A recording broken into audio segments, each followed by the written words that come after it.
we might be going back a little bit in time as well. So if you're new to FPV in 2024, you don't understand how different it was, say, 10 years ago. So these products are about to go through drastically shaped or change the direction of our hobby. We didn't have things like digital. Maybe we'll see something that digital that pops up later on the list. But I'm going to start it off. Number 9 is this bad boy right here. So the GoPro Hero 5 or the Session 5 camera. This thing was like next level for its time. A lot of the times back in the day, we only had like bad analog signal, or I guess you know what analog is like when it comes to FPV. This right here, I have no idea why it's like this expensive. They were this tiny little form factor action camera. Everybody that I knew was filming with these around like 2017 or 2016. This is the camera everybody wanted. I know I had one. It recorded great video for the time. And the small form factor meant we could mount it at the front of our craft. We could finally get that beautiful vision and record it and stream. And I would say, not stream, record it and then put it onto a video. And I would say this is one of the big reasons why FPV had such a big impact, I guess, in the digital space, because we're making YouTube videos with that. Everybody would see the DVR that came from drones and be like, yeah, that's okay, but that looks like a 1950s TV.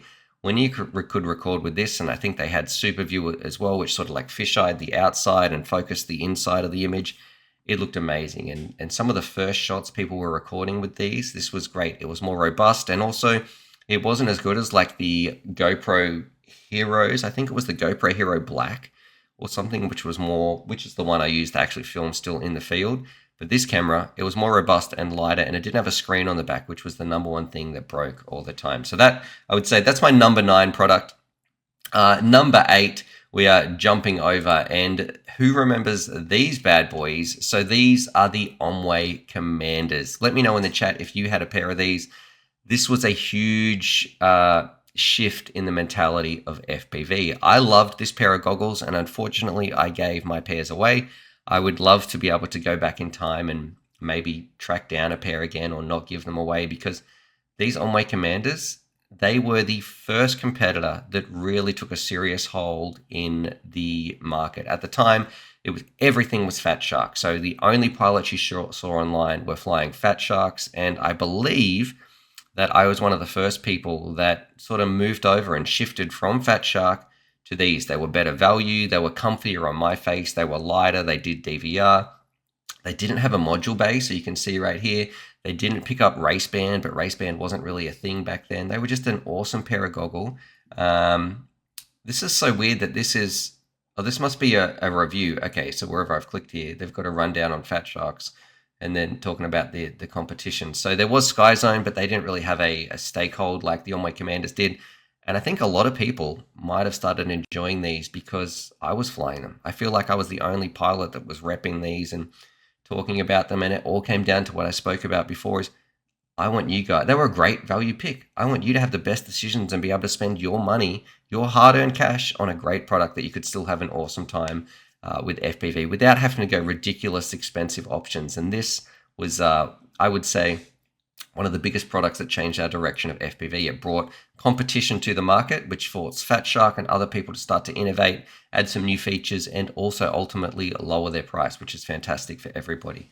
All right, we're moving on. Number 7, and this one was a big one as well that shaped our hobby. So I think this came out, and I can't believe the price of this, and I do feel a little bit sorry for TBS when it comes to this product, because I know now ELRS seems to be the go-to. Everybody loves ELRS, but at the time, a lot of us were using FreeSky. I know I used iFlight, or I'm not too sure what it, not iFlight. There was another connection that the term ISA6 or something was a different protocol, but the TBS Crossfire was the number 7 product on my list that changed FPV forever.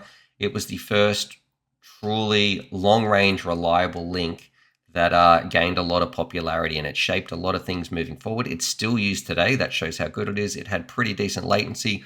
People were getting extreme ranges. The price was a little bit more expensive than most people were used to, and I know at the time, people were flying around with FrSky, so they were like, my brain is melting here trying to think back on this, but like the XM Pluses and XM D42s, possibly, but they were like some little receivers that this was just 100 times better. If you were getting fail safes on your FR Sky receivers, jumping over to Crossfire solved everything and every issue that we had. Now, I unfortunately was a little bit late to the party when it came to Crossfire.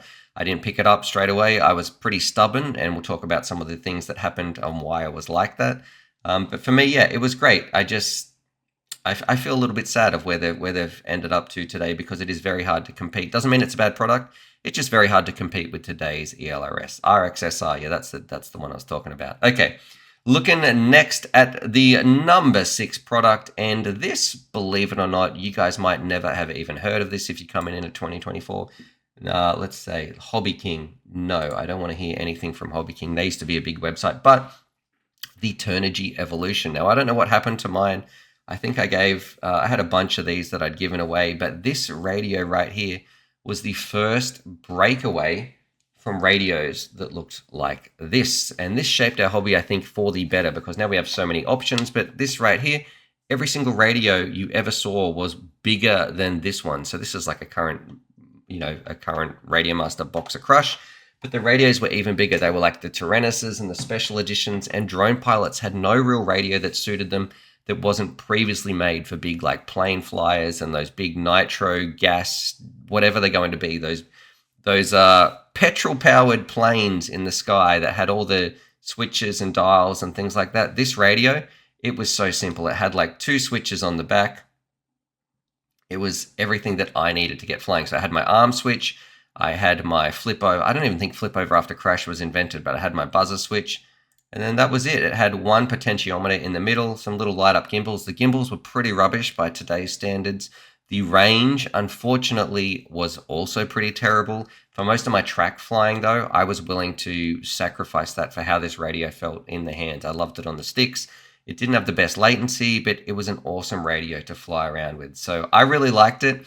It was a decent price at the time. I think they were like $50, maybe US. I'm not too sure. Definitely don't buy it today, though. Like now, the Radio Master Pocket is 100 times better than this. It's using ELRS. It's got better gimbals. It's running HDX. This basically had its own. I can't even remember what system it was using in the middle, but it was a cat. It was a touchscreen. That's right. It did have a touchscreen. That's how we were able to configure things. It was just a cool radio, which I think did shape our hobby and ultimately made a lot of radios to follow it. So we had like the X-Lite.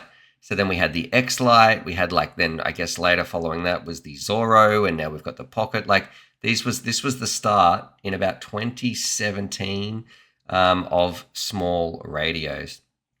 Man, Amiga 9's just sent through basically the biggest super chat I've ever seen. So thank you so much, buddy. You must have really liked the Turnigy Evolution.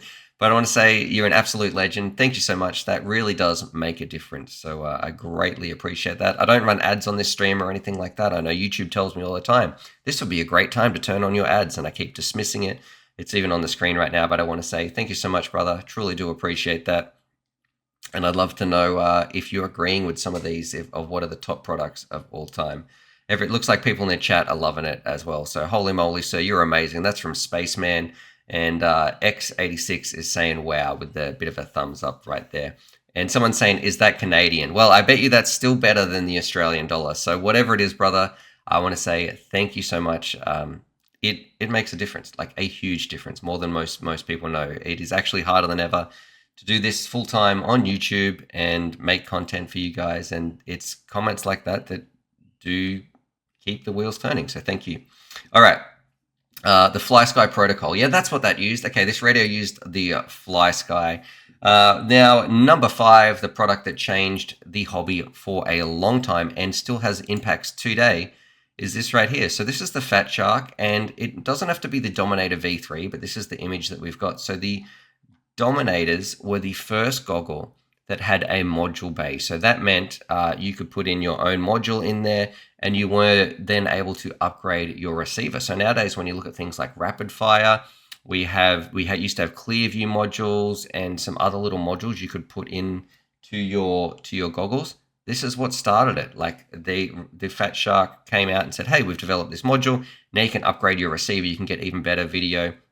You can use some different channels, and you didn't have to buy a new pair of goggles all the time, which is totally different to, say, the Onway Commanders. because you were stuck with the channels that you had right here, and being able to upgrade that, I think still we have ramifications from this today. It's changed our hobby. You will see a lot of goggles, especially analog goggles, or a lot of goggles out there come with the ability to upgrade their little module bay or to add different things on them. Fat Shark was the first people to start doing that, so we still follow that trend today. Number 4, and of course this is no surprise, this sent, I'm not going to say the biggest, maybe one of the biggest shockwaves, but didn't change our hobby the most, but definitely a huge shockwave, is this right here. So we have the FPV, like DJI's first real digital option that was successful. We've had some in the past, like the Connex digital systems, but this is the first one that really came out and took the market by storm. When people were seeing this, it was unbelievable. I know I've got a video on my channel the first time somewhere where the first time I tried digital FPV, I couldn't believe it. I was used to hundreds of hours of old janky analog footage, and looking through here, it was like looking through a GoPro at the time. Like, it was mind-blowingly good, and it actually spoiled analog for me. And I still feel to this day, unless I'm flying around a little whoop or something, it's hard to go. I just can't enjoy analog after enjoying as much as I can when I'm enjoying digital. Like, digital, it's the way to go. I think people are going to have a great time with it. It's this was the first real thing that shook up the hobby, and it also divided the hobby a little bit. So now you have two camps, digital and analog, and it has been that way ever since. Of course, it was expensive. It was heavily influenced, and there was a great partnership, I would say, on DJI's behalf with Rotor Riot. And, you know, I have my own opinions on the motivations behind that, but it did influence the market a lot, and I guess ultimately got a lot of people over into the digital side. Now, is this my favorite digital option? No, but it's still definitely for its time. Maybe 2019. Someone can maybe be able to, I'll put a picture on the screen anyway later of when this came out, but at its time, it was huge. It made a massive impact in the hobby. Number 3, this is going back to 2015. Right here we have, this is this is the Naze 32. Now, this is the revision 6. I couldn't find any original ones, but this was the first F board. So we have F1 boards. Now you'll see most of the time we fly around with an F7. F3s were very big. This was the first F1 board that came to market. I think it wasn't Time Cop. It was, I just did a video on this. Someone help me out, please, right here. But anyway, this was one of the, and it ran base flight, but this board right here was the beginning of using F1s instead of smashing down other components and everything. It really paved the way for, I guess, getting Betaflight eventually onto some of its boards. And there was also the SP F3, but this board right here for me kind of started it. I had a CC3D, but this was the first board that I got flying that was relatively easy to configure, and it was just a great board and a great piece of innovation or some good thinking that got this together. All right. People are saying clean flight. No, it flew before clean flight. This didn't fly clean flight. This flew, I think it was called base flight, which was, it had an orange background, which then turned into clean flight, which then forked into base flight. I got into beta flight. I got the whole video of it. Go watch this up here. I'll put it somewhere. I put a lot of research into that, and that came from, even from Nintendo, had some things to do with it. All right. Moving on, this one right here, I would say, is number 2 of the products that changed FPV for, man, why do all these websites want to jump in and keep updating me? Okay, so right here, you might not know this, but if you're a long-time enjoyer of FPV, right here we have the Inductrix Bind and Fly. Now, I don't know if this is the exact version, because a lot of the products I'm talking about that shaped FPV for good are no longer around, but this is one of the best pictures that I could find. This right here, besides being a bit of a slow website, was the first time people would take these apart, and because they flew relatively stable, I don't even think they had acro mode at the time. They came maybe with their own transmitters, I'm not entirely sure, but this is the beginning, or the origins, I believe, of what came as the Tiny Whoop. So this right here, they would take that off, they'd put a little camera on the top, and I believe Jesse Perkins was sort of the one who pioneered this and really carried the flag and championed this. I believe this is where Tiny Whoops came from. So then they started having Tiny Whoop races, and the rest is history. Tiny Whoops, we call them Whoops. There's so many different brands out there that followed in the footsteps of this one, and Jesse Perkins making Tiny Whoop.